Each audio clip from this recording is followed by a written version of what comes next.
Hello बच्चों, क्या हालचाल, कैसे हैं आप लोग सब। मैं आई नो दैट अभी जो सिचुएशन है, रिजल्ट्स आए हैं।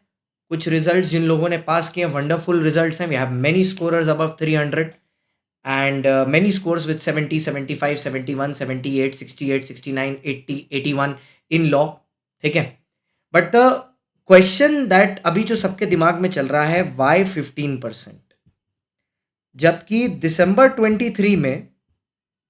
23 अटेम्प्ट में 29% के आसपास था।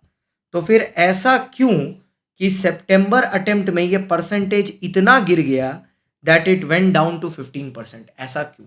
Y only 15%? चलो मैं आपको इनके प्रोबेबल रीजंस बताता हूँ। वीडियो को लाइक कर देना और दोस्तों के साथ शेयर कर देना, जिससे सबको क्लैरिटी मिल जाए कि एक्चुअली में हुआ क्या है। ठीक है, why only 15%? I will answer this question right away, right now. ठीक है, कि सिर्फ 15% ही क्यों, ज्यादा क्यों नहीं। ठीक है, आते हैं। तो सबसे पहली चीज, पहले जब 30% आता था, ठीक है, क्लोज टू 30% आता था, तो उस टाइम पर आईसीआई के 2 अटेम्प्ट होते थे। इस बार आईसीआई ने 3 अटेम्प्ट्स कर दिए।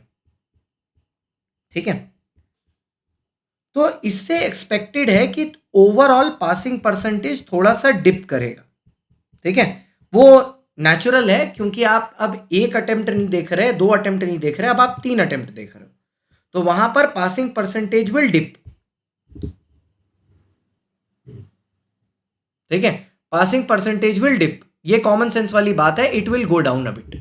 ठीक है, अब इसके बाद बात ये आती है,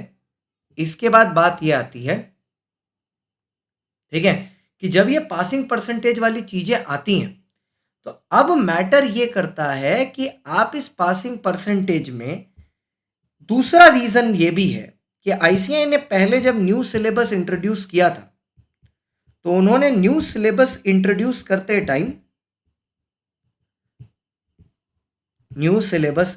करते टाइम पहले भी बोला था कि हम लोग फाउंडेशन लेवल पर फाउंडेशन को डिफिकल्ट करेंगे। ठीक है, फाउंडेशन को हम लोग डिफिकल्ट करेंगे and intermediate and final will be comparatively easy. Inter and final को क्लियर करना, passing percentage will be quite high. अगर हम इस चीज को मेथड लेके चलें, बेसिस लेके चलें, तो बात तो सही है। तो मैं बोलूंगा बात तो सही है, क्योंकि अगर मैं देखूं उस हिसाब से, ठीक है, उस हिसाब से, तो फाउंडेशन में उन्होंने दिया है आपको 14-15%, इंटर में समवेयर अराउंड 30% के आसपास है, और फाइनल में भी 20 है। तो इंटर और फाइनल तो बढ़ा है, और उसके टेंजेंट में foundation has declined. So it is a clear indication from institute, एकदम क्लियर इंडिकेशन है। ठीक है, एक एकदम क्लियर इंडिकेशन है कि भैया आप अपने सॉक्स को पुल अप कर लीजिए। इस इंग्लिश के फ्रेज का मतलब है कि भैया this is the time when you need to take foundation seriously. तो वो जो ऐसा होता है ना, 20 दिन पढ़ के फाउंडेशन क्लियर कर लेंगे, 10 दिन पढ़ के फाउंडेशन क्लियर कर लेंगे, वो सब अब नहीं चलेगा। ठीक है, अब फाउंडेशन में टाइम देना पड़ेगा प्रॉपर, और प्रॉपर प्रिपरेशन के साथ, ठीक है, आपको फाउंडेशन क्लियर करना पड़ेगा। ठीक है, तभी फाउंडेशन क्लियर होगा, वरना फाउंडेशन क्लियर नहीं होगा। ठीक है, मल्टीपल होंगे, बट बस ध्यान इसी चीज का रखना है कि जब आप फाउंडेशन पढ़ रहे हो उसको सीरियसली लीजिए।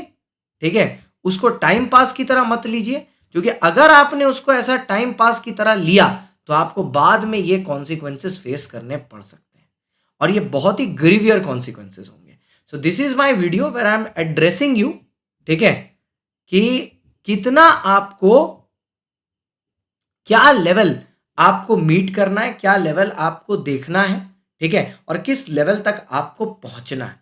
ठीक है, so that is my explanation to you, why did ICI go for 15%।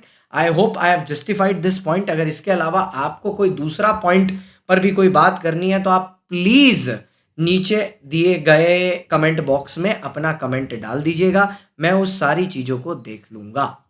ठीक है, okay, so I hope everything goes well. All the best to you.